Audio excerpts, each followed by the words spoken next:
Try as I might to get over it, I can't. I still think this car runs too hot, especially cruising around. The difference this time is I think I know why, and I've got a plan to fix it. Let's get started. Let me explain my thoughts so you can tell me if I'm crazy in the comments or not. Here's what I know. Here's a little backstory. This car will sit and idle at 185 degrees for a tank of fuel if you want it to. It has no problem when it's not under load. The problem starts when we're moving. It climbs up and it settles out about 215, 220, which in my opinion is too hot. Here's the discovery that I've made and that we're going to try. This here is just a universal JEGS radiator. Fits okay. I'm not in love with it. I don't hate it either. But I don't think it's the biggest deal. The biggest deal is fan placement. This fan is mounted in front of the radiator in what's called a pusher configuration. It pushes air through the rack. Those work okay, especially at idle, because there's no airspeed besides what it's creating and it pushes through and you're generally fine. The problem is when you start moving, this shroud and fan block a lot of what would be natural airflow through the core, and you'll begin to see elevated temperatures. If you look at almost every OEM cooling setup, the fan's on this side and it pulls air through the rad, which is called a puller fan. Pullers are more efficient, they're better. The only downside to a puller is sometimes it gets a little bit tight packaging wise. But like all your shrouded clutch fans that run off the water pump, pullers. There's no reason to not run a puller if you have the space. I believe we could create the space. It's gonna be tight, don't get me wrong. But our accessory drive front end is pretty simple, so I think we'll be okay. Especially if you take into account the fact that the rad is out here right now and we can move it forward this much if we ditch this fan and put it on the other side. Now, normally you need to have a fan that's set up to pull or to push. Remember, we are pushing right now, we want to be pulling. I did a little research. I came over here earlier. That's a Flexolite fan, a single, I think it's a 15-inch. It's not the one I would probably pick, but it fits that core pretty good, and I could see why they went the way they went. Here's the interesting part about many Flexolite fans, but not all of them. They're reversible. You can take the little C-clip off, flip the blades over, and change motor polarity, and your puller, or excuse me, and then your pusher becomes a puller. It starts moving air in the opposite direction, which is exactly what we want. I don't know for sure that ours is that, but we're gonna take everything apart and see if we can't flip the fan and get the air moving in the other direction. I truly, truly think this is the problem, has been the whole time, and we're gonna try it. Now, if this fan isn't reversible, or if something comes up to where we can't make it work mounting wise or something, I'm so confident in this theory that I'm buying the shit to do it anyway. It's time to start making a mess and get started. That's why I spun the car around. I am gonna try to catch all the coolant, but I can assure you I'm not gonna be able to catch all the coolant, so I'm gonna make a mess in the gravel, not in here. I gotta go out to the work rig here and get my drain pan. I was thinking ahead and I picked up a couple more gallons. I don't know if you can see it, but there is a drain pan down here, I swear. That hose don't fit that good. I mean, I might just let that happen for a little bit. So you can see the level dropped here. For now, let's just dig in and make some space. Here's how this thing is mounted. It's on these studs, which are way too long, and it kind of pinches the fan shroud and it threads actually into the rad. Let's just start loosening stuff. Most of the coolant's out of it. I like the idea of rethinking all this. I kind of hated it when I put it together. I still kind of hate it. It doesn't work that good.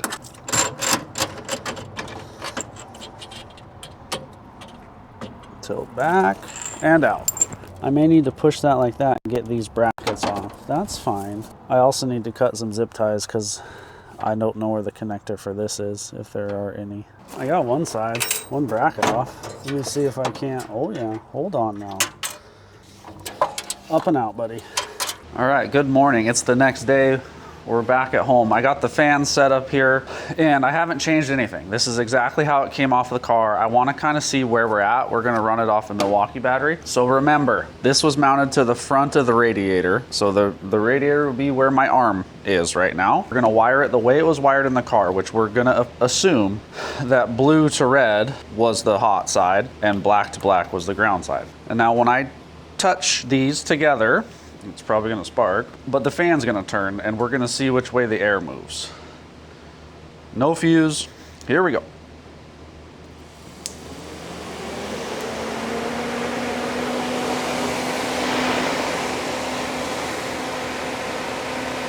Okay. Does anybody see the problem? The rag is the radiator side. Now watch this. Not what I expected to happen, but that's very interesting news. It was pulling, but in front, you can't pull from the front, because what happens is as the car starts to move, the vehicle airspeed and the fan airspeed eventually are equal, and that's 0. Now, if the car speeds up, you'd overcome this and you'd get some airflow through, but this is blocking the whole shebang that whole time. Actually, hold on, there's an arrow on the fan indicating rotation. Let me bump this quick. You're not gonna be able to see it. Interesting. So it was spinning this way. The arrow shows that that blade currently is configured to go the other way. So what I'm gonna do now is I'm gonna reverse polarity, which will reverse the direction the motor spins, which would make this blade happy, and air should come out this way. I wanna feel if it's more kind of or less. Polarity swap just means the blue, which was positive, is now gonna go to the black, and we'll take our brown, which was negative, and it'll go here to the red, and the fan will spin the other way. Whoa. So here's what we know right now, current configuration. With the polarity reversed, which is, I'm probably taking a couple liberties when I say that because I'm assuming black is ground and blue is hot. That could be a really bad assumption. This blue and this black are the factory wiring colors. When I have black to the positive side, the fan turns the direction indicated by the arrow and it shoves a whole bunch of air this way, which would be towards the radiator as it was before we took it off, which would be the way I thought it was set up. Maybe that's how it is, and I was a little bit confused. What we're gonna do now is I see markings on the back side of the fan. See this arrow? That tells me this blade is in fact reversible. So what we're gonna do now is figure out how to flip it, do it again, and see if we can't convert this to a puller, which would mean air coming out the back like the first time, but probably more, because just reversing the fan, you're gonna get a little bit. Reversing the blade, it's gonna be more efficient with that. This should be pretty simple. This clip comes off, flip this entire blade over, and the test we're gonna do is when we run the fan in the direction indicated by the arrow, currently, we get crazy pusher action. If we flip it and run the fan in the direction indicated by the arrow that's on the back side of this blade, we should get crazy polar action. A little hex drive in there. Pentagon drive, never seen it. Okay, yeah, there's one there. There's one here. So what we're gonna do is flip this. The hub looks different. Okay, that sits down, and then the clip should just like re-clip it. You can see how it's trying to blow itself over, that we're moving a ton of air this way. Oh, and we have suction. Oh yeah. Okay, hold on now. This is the configuration we need. If we mount it like this in front of the radiator, it's gonna pull through.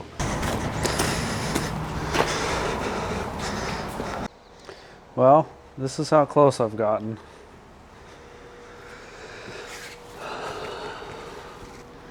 I got it kind of started in there to where the hub is hanging up on the water pump. Pulley bolts. I can't really get any more squish out of it because the fan motor's touching the fins on the other side. It's a good representation of how close I am to giving up too. Just almost there. I don't know what to do. Yeah, I'm at a bit of a crossroads. I'm not sure if I should just, and here's why. Here's my thought process. We're working pretty hard to make a universal radiator fit because we have it. I'm okay with modification, but I'm just wondering if my efforts wouldn't be better pointed towards modifying, if needed, a radiator that's for a 69 Roadrunner instead of the Jag Special. They're expensive.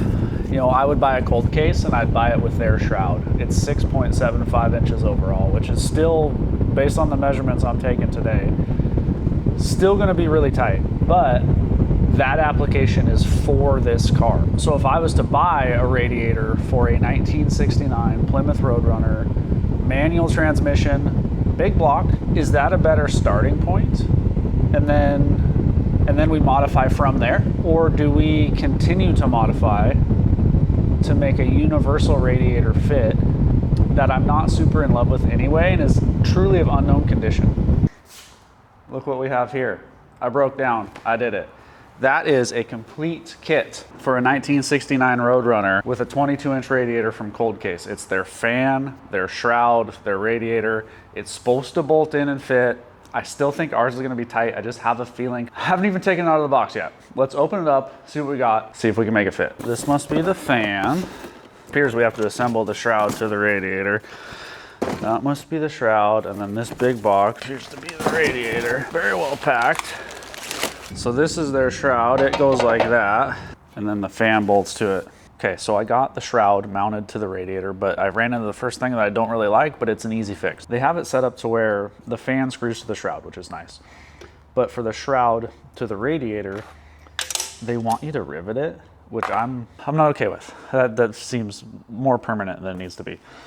But the holes are sized for 1/4-20. They don't supply bolts, but I had some over here. So I got some button heads. I just need to get some nuts to go on the back side. Moment of truth. Let's just see if this fits. Now, based on my measurements, it's gonna be incredibly tight, which is proving to be true. So we're still hanging up on the fan, but we have to go so much lower. I wonder if I can work it like around. Okay, I think what I'm gonna do is I'm gonna pop the fan off the shroud quick and see if I just can't learn where the radiator wants to live. Maybe it'll go together in 2 pieces. Without the fan, this should slip right in.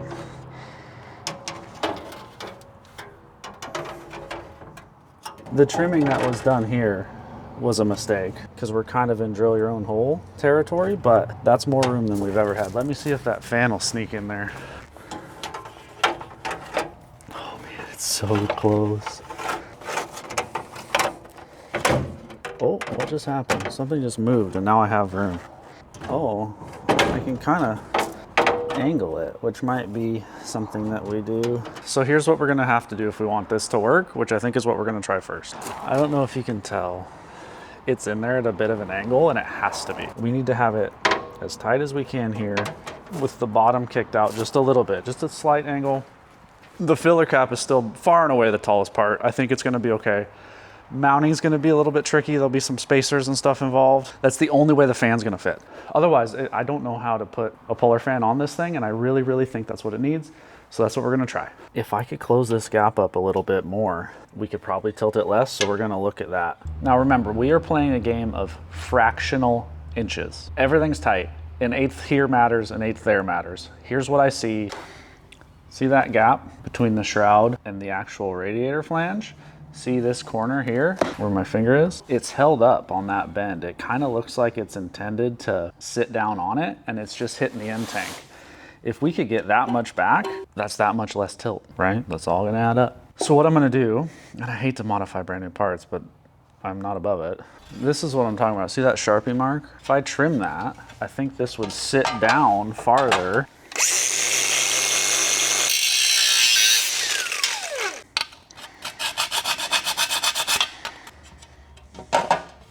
Oh my God, 1,000,000 times better. See how tight that is now? You almost can't see it.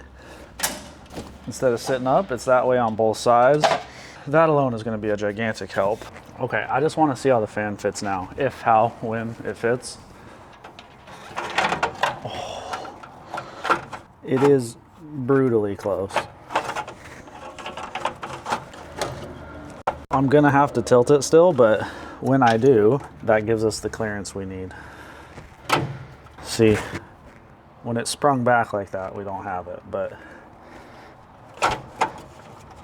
moving that in, mounting the fan there, that's what we gotta do. And then once we get this in, don't forget we gotta wire the fan and do all this other stuff. Now my plan for that angle, how to hold it, is to use a stud with multiple nuts on it, basically, right? So we can pinch it to the core support and then pinch it to the radiator and have space in between. Let me show you what I got going on here. Okay, so this is the angle that we ended up with. And you can see the fan to pump clearance. Here's the part that I kind of hate, but it's how I had to do it. So we got studs and spacers to set the angle, and then studs and multiple nuts to kind of be able to adjust the angle. Obviously the studs are way too long. I will cut them. It's not pretty.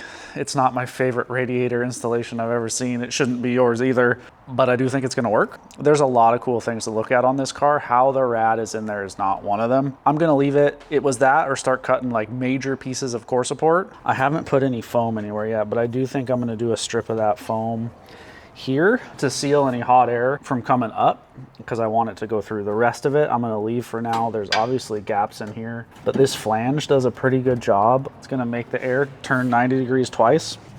It's starting to look like it's supposed to look. Now, one thing we are going to do is we're going to change how we turn our fans off and on because I hated how we did it before. It was through this little box and that wire probe deal. You just stuck in the radiator, and I always hated that. It could wiggle loose. If it does and it goes somewhere cold, your fans will never come on. So we're gonna wire a traditional drop to ground thermo switch. We actually have one already. I don't know if you remember, but I put this in anticipation of doing this. The relay's right here. We got the big red fused off the battery post. This yellow is supposed to be switched like ignition 12. I have mine to battery constant because I have a main battery cutoff, and I want this thing to be able to cool down after I turn the ignition off. I know the water pump's not moving and stuff, but just getting air through the engine bay, I like that. And if I decide I don't want it, I can just reach back and hit the big switch. We have our thermo switch right there, which we're gonna test here in just a minute, and then power and ground to the fan. I have this scrap piece of yellow wire hooked to the same wire that's going to be connected to the thermo switch. And how those work is they supply ground when they get to a certain temperature. So we're gonna fool it, and we're just gonna ground that right now. And when we do, our fan should come on. If it doesn't, we're not putting coolant in this thing yet. We gotta figure that out. Okay, so it's working.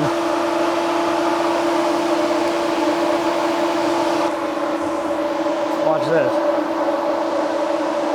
That's what you want to see. It'll suck a paper towel right to the front of the core. That's perfect. Let me shut this down. So we know we have a fan that works, and it moves a lot of air, and it moves it in the right direction, which if you remember is why we started this whole entire project. I think I'm ready to start adding coolant to this. I got my radiator funnel set up. Hoses are in and tight. Fans wired. The only thing we don't have is in overflow right now, which I don't think we're gonna let stop us. I guess I should probably make, this radiator does have a petcock, make sure that's closed.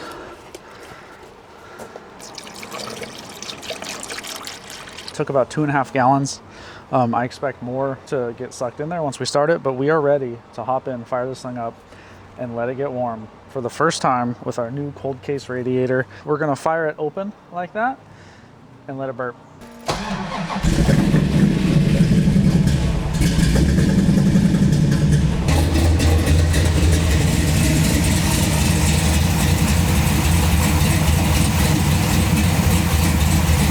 All right, now we wait. And our fans just came on. Just over 180 on the gauge inside. I got some smoke over here that I don't like.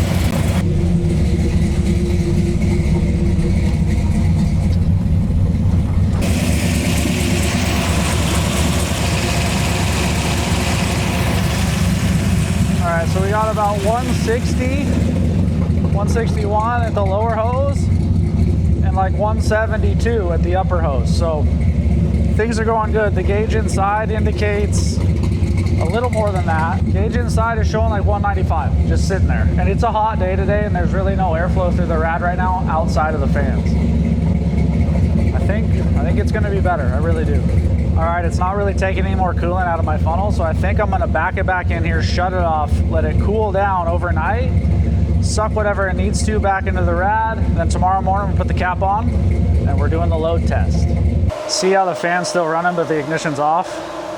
It's doing that because I pulled the switch 12, not switched. I pulled it direct. That fan should drop out once it sees below like 170 at the little thermo switch, which I don't know how long it's gonna take. So we're testing that too. It's the next day. It's time to test this thing. What we're gonna do, fire it up, get it outside. I want to let it idle till the fans come on, and then we're going to do our test loop, and we will see if the temperature continues to climb or if it stabilizes. Remember last time 215, 220 is about what we saw. It's a hot day today. This will be a good test.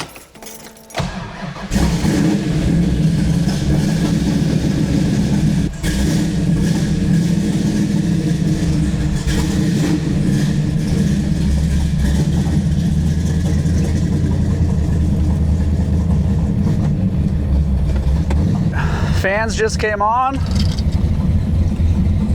Let's see what happens. 180 right now.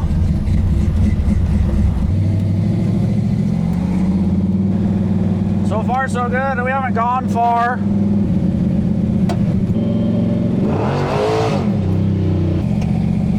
This gauge is indicating 200-ish, which it was doing yesterday when the radiator hoses were only about 180. So I think we're okay.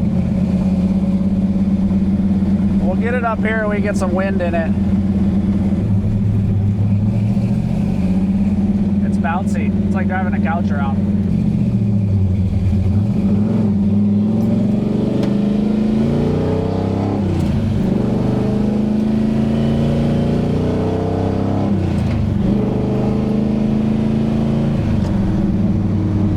Got some good wind in her. We'll see if this knocks it down. I don't know. I think we're on to something. The gauge still reads a little bit high, but that could be where it's pulling from too. We get back to the shop, we'll pop the hood and we'll shoot those radiator hoses and see. It's not really climbing. That's kind of just where it's steady. Doesn't really like to do 35 in fourth gear. Still holding steady though. I'm really curious to get out and check what the radiator hoses actually read. I know that's not a perfect measurement, but I don't think this is either.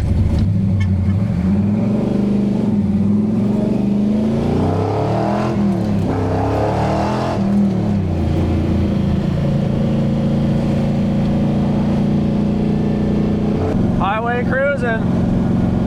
Not so bad once you get it out of the lug zone. We're going back into a 35 mile an hour zone though. It's about 200 coming in and going out of the water pump. Gauge says it's a tickle over 210. So I feel like you can take gauge minus 10 degrees. I'm just sitting here wondering if I shouldn't drive it more. I checked our fuel. I got enough. I feel like that wasn't a real good test. We're going somewhere else. I don't know where. Into the storage unit almost. You know, if we have to pull over and let it cool, we have to pull over and let it cool. I'm real tired of being scared of this thing. I feel like I'm definitely speeding, but that's kind of where the camshaft is happy in fourth gear. I may have to bump it down to third. We're below 2,000 RPM right now. It's a luggage. I don't have a good speedometer, but I do have the app I use for stink bug. 37? 2 over, I think we can live with. There's a roundabout down here. My plan is to get there and back. That's just some highway cruising. This is the exact kind of driving that used to make it get really hot before, because the fan in the front was blocking all the airflow, but right now it's at 195. It's exactly what we want. Where I live, we're headed west right now. Where I live, the westbound traffic on Sundays can be really, really bad. So that would be worst case scenario. However, we're almost to the roundabout and it seems okay. Once we turn around and head back east, smooth sailing. I hope. We're at the roundabout. This was our goal that I made up out on the way. This thing does not turn sharp very well because it's got huge tires and a spool. So we're gonna bump our way around this thing.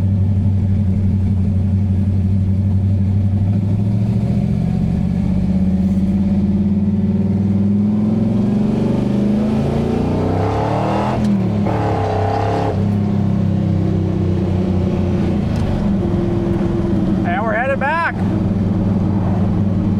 210 on the gauge. We think that's really about 200. Good oil pressure, good voltage. It sounds really cool at 35 miles an hour in third gear. It's probably not the best for coolant temperature, but it sounds wicked. And it's quite peppy if you had to land on it. I don't know, guys. We might have 2 cars off the list. Stink bug's a ripper. I'm starting to trust this thing. I think that's going to do it for this episode of TYGR's Garage. Thank you for riding along through 2 different radiators, 2 different fans, and 2 different test drives. Please be sure to like and subscribe, and we'll see you next time when we take this somewhere a little bit farther away.